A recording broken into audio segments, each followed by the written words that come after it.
नमस्कार मैत्रिणींनो, स्वागत करते माझ्या यूट्यूब चॅनलवरती। तर आपण आज अशा पद्धतीचा ब्लाउज कशा पद्धतीने कटिंग करायचा, शोल्डर नेमकी किती टाकायची व कशा पद्धतीने ब्लाउजचं समोरचं व पाठीमागचं कटिंग करायचं आहे ते पाहणार आहोत। तर चला आजच्या व्हिडिओला सुरुवात करूया। तर हा ब्लाउजचा पीस आहे व हे जे आहे ते नेटचं आतून अस्तर लावायचं आहे। जो ब्लाउज शिवायचा आहे तो अशा पद्धतीचा ब्लाउज असणार आहे। समोरचा जो भाग आहे तो पंचकोनी गळा आहे, समोर हुक नाही, बटन नाही व पाठीमागचा भाग आहे तो डीप अशा पद्धतीने आहे। जी शोल्डर आहे ती फक्त 1 इंचाची तयार आहे, इथे 1 ते 1.5 इंच तुम्ही घेऊ शकता व जो खाली आहे इथे हुक लावलेले आहेत व वरती अशा पद्धतीने रिबीन अटॅच केलेली आहे। स्लीव जी बनवलेली आहे ती नेटची फ्रिलची स्लीव आहे, अगदी छोटीशी स्लीव इथे बनवलेली आहे। तर ही जी मापे असतात ही घागऱ्यावरची ब्लाउज आपण अशा पद्धतीने तयार करू शकतो, कारण आता आपल्याला नवरात्री आलेली आहे किंवा गणपती आलेला आहे, दिवाळी आलेली आहे। तर हे मॉडर्न ब्लाउज असतं, म्हणजेच की पार्टी वेअरसाठी जी ब्लाउज वापरतात त्या पद्धतीचे हे ब्लाउज आहे। तर हे ब्लाउज कशा पद्धतीने कटिंग करायचं असतं, कशा पद्धतीने स्टिच करायचं असतं हे आज आपण अगदी सविस्तरपणे शिकणार आहोत। तर मापे ही अशा पद्धतीची आहेत पहा। छाती जी आहे ती 36 इंच आहे, कमर जी आहे ती 32 इंच आहे, शोल्डर आहे ती 14 इंच आहे, अपेक्स टू शोल्डर जे आहे ते 9.5 इंच आहे, अपेक्स टू अपेक्स जे आहे ते 7.5 इंच आहे, समोरचा गळा जो आहे तो 7 इंच आहे व पाठीमागचा गळा आहे तो 11 इंच आहे। आता इथे टक्स कितीचा घ्यायचा आहे, म्हणजेच आपली जी इथे टक्स असतो कटोरीचा जसा पद्धतीने इथे टक्स असतो तर हा टक्स कितीचा घ्यायचा आहे, तर हा टक्स 2.5 इंचाचा घ्यायचा आहे, कारण छाती जी आहे ती 36 इंच आहे, त्यामुळे टक्स जो घेणार आहोत तो 2.5 इंच घेणार आहोत। आता मुंडा कसा घ्यायचा आहे, तर मुंडा जो घ्यायचा आहे तो छातीचा 1/2 भाग प्लस अर्धा इंच इथे ऍड करायचा आहे।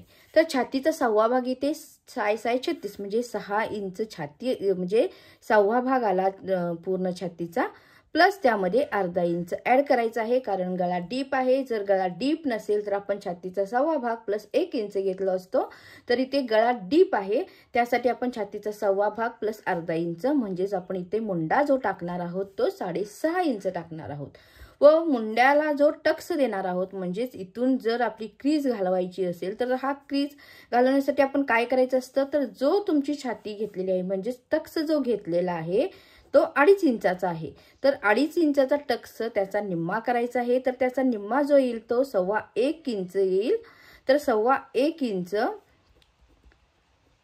प्लस ह्या 1.25 चा निम्मा जो येईल तो इथे ऍड करायचा आहे, म्हणजेच आपल्याला बरोबर जो टक्स घ्यायचा आहे तो 2.25 इंच घ्यायचा आहे, म्हणजेच 1/3 इंच, म्हणजेच 2.25 इंचाचा टक्स आहे। म्हणजे ते उरलेला जो भाग आहे म्हणजेच 1.25 चा निम्मा इथे अर्धा इंचाला वरती येतो, तर तो इथे ऍड करायचा आहे।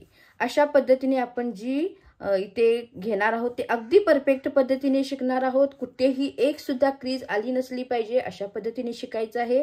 इथे सुद्धा आपलं अगदी व्यवस्थित एक लेवल आली पाहिजे, कुठेही कमी जास्त न होता अगदी परफेक्ट पद्धतीने कसा ब्लाउज शिवायचा असतो हे आज आपण पाहणार आहोत।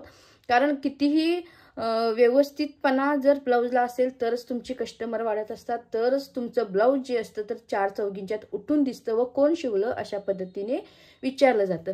त्यासाठी आपल्याला इथे समोर सुद्धा एक सुद्धा क्रीज येता कामा नये व आपल्याला जो क्रीज असते, म्हणजेच आपण जर समोर इथे नेहमीच क्रीज जी असते ती घालवायची कशी असते ते सुद्धा आपण मागच्या व्हिडिओ पण माझ्या भरपूर पाहिलेला आहे।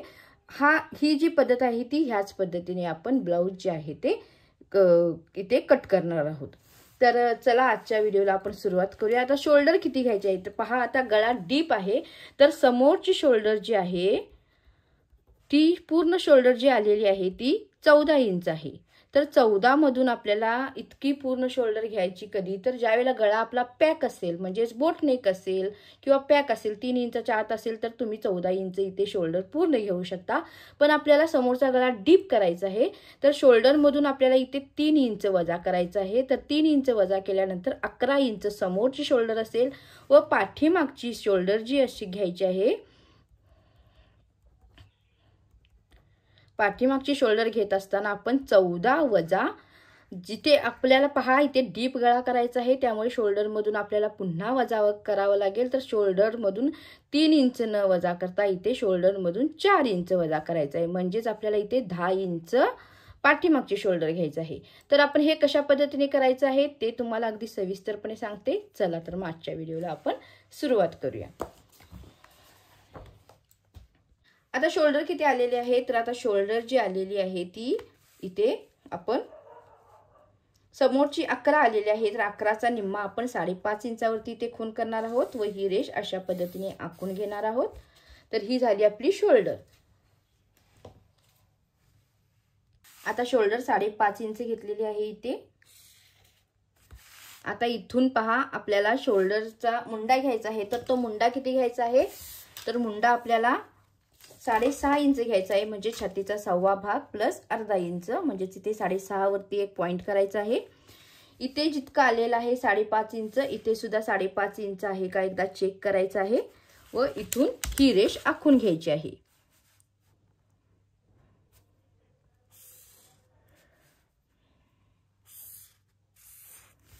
आता इथे छातीचा 4था भाग टाकायचा आहे. तर छातीचा 4था भाग जो आहे तो 9 इंच आहे. त्याच्या पुढे 1/2 इंच आपल्याला लूजिंग घ्यायचं आहे. म्हणजेच इथे 9.25 इंचावरती एक पॉइंट करायचा आहे.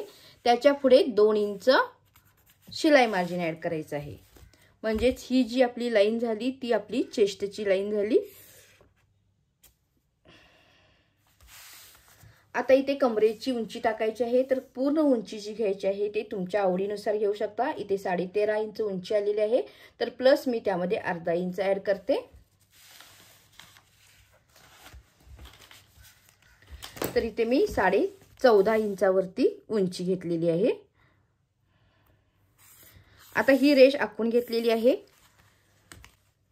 तर आता इथून आपल्याला गळा रुंदी टाकायची आहे. तर गळा रुंदी जी असणार आहे ती आपल्याला तयार जी आहे ती 1.5 इंच करायचं आहे. त्यामध्ये प्लस 1 इंच करून 2.5 इंच गळा रुंदी इथे घ्यायची आहे. उरलेला जो आहे तो गळा रुंदी टाकायची आहे. आता इथून आपल्याला गळा जो आहे तो 7 इंचापर्यंत घ्यायचा आहे. तर इथून अशा पद्धतीने रेष आखायची आहे. हा चौकोन आखून आपण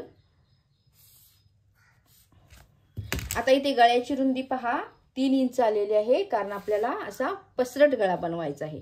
तर याचा मध्य करायचा आहे. पंचकोनी आकार कसा द्यायचा, इथून 7 इंच त्याचा निम्मा भाग करायचा व त्याच्या खाली अर्धा इंच घ्यायचा आहे. तुम्ही 1 इंच सुद्धा हवा असेल तर घेऊ शकता. व इथून अशा पद्धतीने आकार घ्यायचा आहे व इथून अशा पद्धतीने आकार घ्यायचा आहे. जर थोडासा डीप हवा असेल तर अशा पद्धतीने सुद्धा तुम्ही करू शकता, किंवा एकदमच पसरट हवा असेल तर इथून खालून फक्त 2 इंच घेऊन अशा पद्धतीने. तुम्हाला 3 प्रकारचे शिकवलेले आहेत. हा घेऊ शकता, हा घेऊ शकता. अजून कमी हवा असेल तर डायरेक्ट त्रिकोण आखू शकता. तर आपण हा जो डीप घ्यायचा आहे त्यासाठी मी इथून घेते. तर आता इथून शोल्डर पासून अपेक्स पॉइंट किती आहे पहा, तर 7.5 इंच आलेला आहे. म्हणजेच 4.25 इंचावरती इथे पॉइंट घ्यायचा आहे व वरून आपल्याला 9.5 इंच आलेला आहे प्लस अर्धा इंच, म्हणजेच 10 इंचावरती इथे पॉइंट करायचा आहे. म्हणजेच पहा इथे 4.25 इंच व वरून 10 इंच. तर इथे शोल्डर टू अपेक्स आपलं झालेलं आहे. आता इथून जे आलेलं आहे माप ते आपल्याला 4.25 इंच आलेलं आहे. आता इथे खाली जो घ्यायचा आहे त्याच्यापेक्षा अर्धा इंच कमी घ्यायचा आहे. म्हणजेच इथे 3.25 इंचावरती एक पॉइंट करून घ्यायचा आहे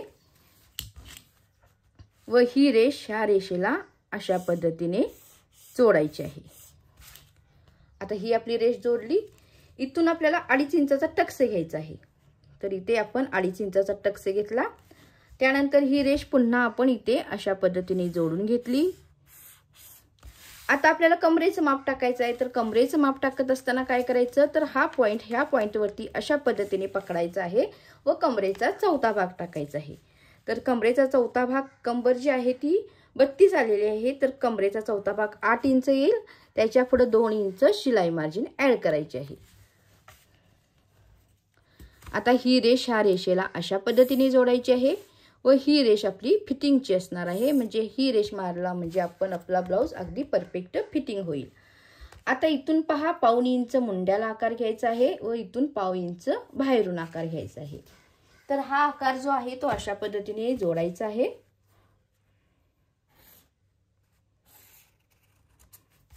हा आपला समोरचा आकार तयार झालेला आहे।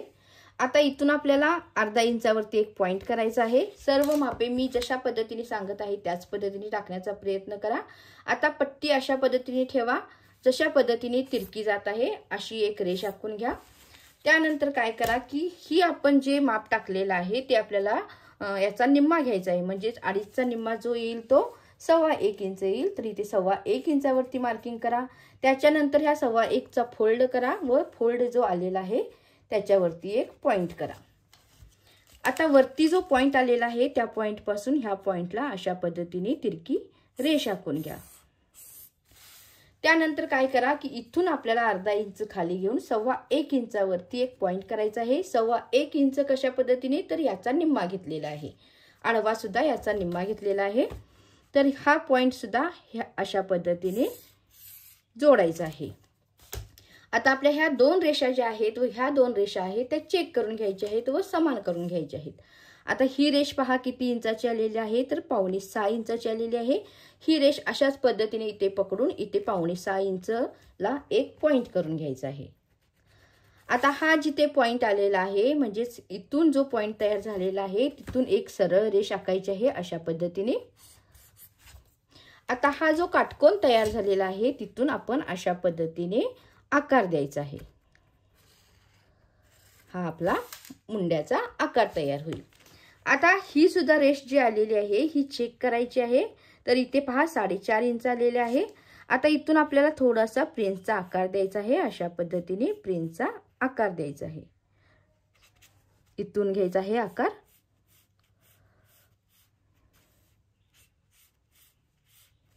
आता इथे पहा किती इंच आहे, तर इथे सरळ तिरकी रेष जी आहे ती 4.5 इंचाची आहे। इथून सुद्धा आपल्याला एकदा चेक करायचं आहे। 4.5 इंच जिथे येईल तिथे पॉइंट करायचा आहे।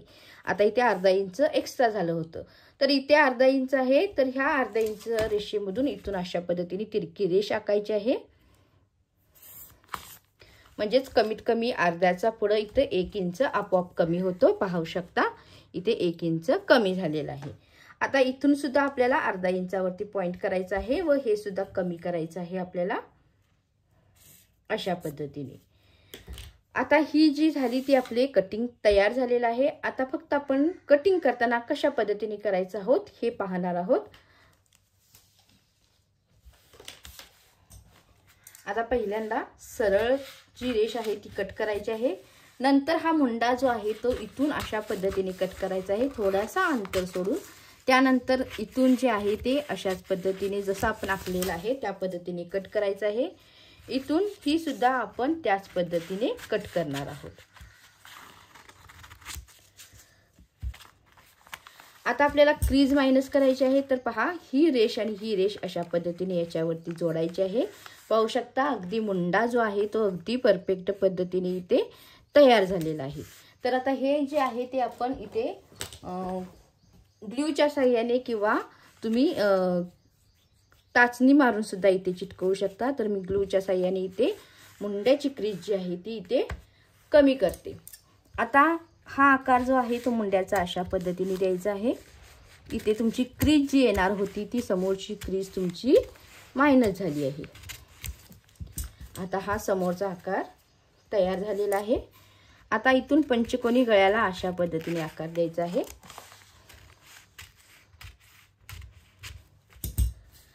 आता प्रिन्सचा आकार काढायचा आहे। तर प्रिन्सचा आकार फक्त आपण अशा पद्धतीने इथे घ्यायचा आहे, पाहू शकता।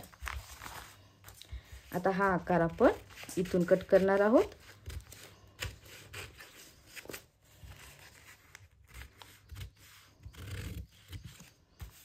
आणि इथून आपल्याला हा आकार सरळ कट करायचा आहे।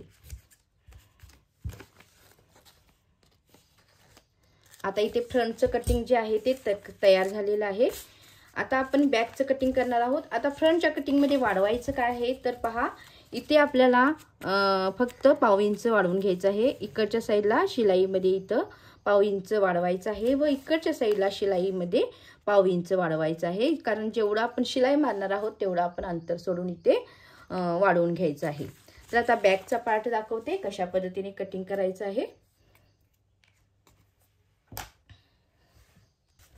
आता पहा बॅकचा पार्ट कट करण्यासाठी पहिल्यांदा उंची घ्यायची आहे। तर उंची जी आली आहे ती 14.5 इंच आली होती, म्हणजे 13.5 प्लस 1 इंच, इथे 14.5 इंचावरती पॉइंट करायचा आहे। इथून शोल्डर जी आलेली आहे ती पाठीमागची आपली 10 इंच आहे, तर इथे आपण 5 इंच शोल्डर घेणार आहोत। समोरची 5.5 आली होती, पाठीमागची 10 इंच आलेली आहे। तर आता मुंडा टाकायचा आहे। मुंडा जो आलेला आहे तो छातीचा 1/6 भाग प्लस अर्धा इंच, म्हणजे इथे 6.5 इंचावरती पॉइंट करायचा आहे। आता इथून अशा पद्धतीने रेष आखायची आहे। तर आता छाती पहा किती आहे, तर छातीचा चौथा भाग जो आहे तो 9 इंच आहे, पण आपल्याला छातीतून अर्धा इंच वजा करायचा आहे चौथा भागातून। का तर कारण गळा जो आहे तो पसरट होतो, छातीमध्ये आपोआप पसरला जातो, त्यासाठी इथे समोर आपण छातीमध्ये प्लस पाव इंच ऍड केलं होतं, तर इथे छातीतून आपल्याला पाव इंच कमी करायचं आहे। तर पहा गळा जो आहे तो पाठीमागची छातीचं माप आहे ते 9 इंच आहे, पण इथे 9.25 इंच माप टाकणार आहोत चौथा भाग। त्याच्या पुढे 2 इंच शिलाई मार्जिन टाकणार आहोत। त्याच्यामुळे काय होतं की गळा जो पसरतो, कारण गळा डीप आहे त्यामुळे गळा आपोआप पसरला जाणार आहे, त्यासाठी आपण छातीमध्ये ब्लाउज बरोबर फिटिंग बसायला हवा, त्यासाठी पाव इंच इथे कमी केलेलं आहे। आता इथे कमरेचं माप घ्यायचं आहे। तर कमरेचा माप जे आहे ते छातीचा चौथा भाग प्लस 2 इंच, तर जे माप आहे ते करेक्ट घ्यायचं आहे, यामध्ये काही बदल होणार नाही। तर अशा पद्धतीने हे मार्किंग आहे। इथे सुद्धा आपण मुंड्याचं माप टाकायचं आहे अशा पद्धतीने। इथून पहा 1 इंचावरती तिरका आकार घ्यायचा आहे व हा आकार अशा पद्धतीने जोडायचा आहे। हा आपला बॅकचा पार्ट तयार झालेला आहे। फक्त आता एक काम करायचं आहे, हा समोरचा पार्ट अशा पद्धतीने उचलायचा आहे। हा पहा कशा पद्धतीने ठेवलेला आहे, त्या पद्धतीने इथे अशा पद्धतीने ठेवायचा आहे व हा आकार अशा पद्धतीने द्यायचा आहे बॅकच्या साईडला। त्यामुळे काय होतं की इकडची साईडची पट्टी जी कमी जास्त होते ती आत्ताच आपण कमी जास्त जे आहे ते इथेच करून घेतो, नंतर आपण शिलाई करत असताना आपल्याला काही प्रॉब्लेम यायला नको, त्यासाठी हा पार्ट जो आहे तो अशा पद्धतीने इथून आकार येणार आहे। आता खालच्या साईडला पहा, इथून आपण अशा पद्धतीने घेतलेला आहे, तर खालच्या साईडला इथे येतो माप। तर हे माप जे आहे ते इथून अशा पद्धतीने तिरकी रेष आखायची आहे व त्यानंतर आपण इथून सरळ पुन्हा रेष आखायची आहे। तर इथे आपला अर्धा इंच भाग कमी होतो। तर उंची जी आहे ती 13.5 आहे, पाठीमागे उंचीमध्ये 1 इंच प्लस करून घेतलं होतं, तर 1 इंच ज्यावेळेला प्लस करून घेतात तर समोरच्या साईडला आपलं कमी होत असतं, पण पाठीमागची साईड आपली सरळ असते, त्यामुळे उंची तुम्हाला अगदी व्यवस्थित पुरते। अर्धा इंच कमी झाला तरी सुद्धा उंची अगदी व्यवस्थित पुरत असते। तर आता इथे शोल्डरचं माप कसं घ्यायचं आहे पहा, तर हा जो भाग आहे तो हा भाग इथे अशा पद्धतीने ठेवायचा आहे। जितकी शोल्डर आलेली आहे तिथे इथे पॉइंट करून घ्यायचं आहे। आता इथून पहा गळा जो आहे तो 11 इंच आहे, तर 11 इंचावरती पॉइंट करायचा आहे। इथे 11 इंचावरती पॉइंट करायचा। इथून 4 इंच पसरट गळा हवा असेल तर 4 इंचावरती पॉइंट करायचा आहे। त्यानंतर इथून अशा पद्धतीने तिरकी रेष आखायची आहे, याचा मध्य घ्यायचा आहे। जर तुम्हाला खाली आकार हवा असेल तर पहा कशा पद्धतीने करायचा, याचा मध्य घ्यायचा, पुन्हा याचा मध्य घ्यायचा आहे। आता इथे जो आकार आलेला आहे तो आकार कर्वच्या साहाय्याने अशा पद्धतीने पंचकोनी आकार द्यायचा आहे व इथेही द्यायचा आहे। तर अशा पद्धतीने तुम्ही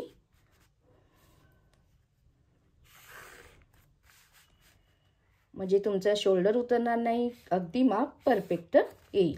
तर हा पाठीमागचा आकार सुद्धा तयार झालेला आहे।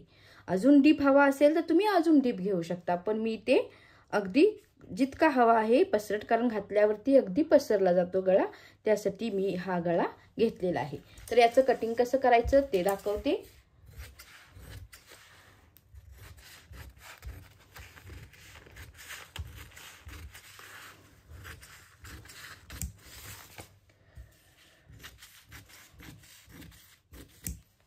आता गळा जो आहे तो अशा पद्धतीने आहे।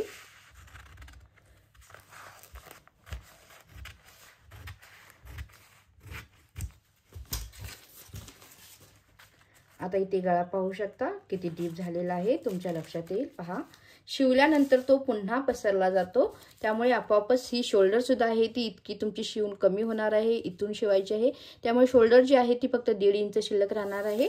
अजून तुम्हाला गळा पसरट हवा असेल तर तुम्ही अशा पद्धतीने वाढवू शकता. पाहू असं घ्या व इथून पुन्हा आकार द्या.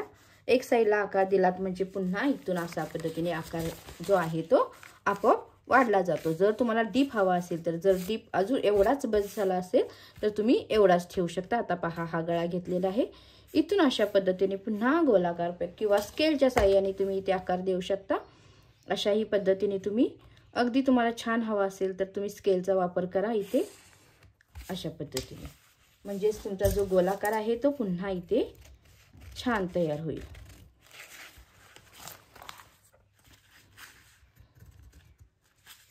अशा पद्धतीने तुम्ही एकदम डीप नेकची मापं टाकू शकता. आता हा भाग आपला कटिंगचा तयार. उद्याच्या भागात आपण याचं कटिंग व स्टिचिंग पाहूया. तर तुम्हाला व्हिडिओ आवडला असेल तर नक्कीच तुम्ही चॅनलला सबस्क्राईब करा, लाईक करा, शेअर करा. Thank you for watching.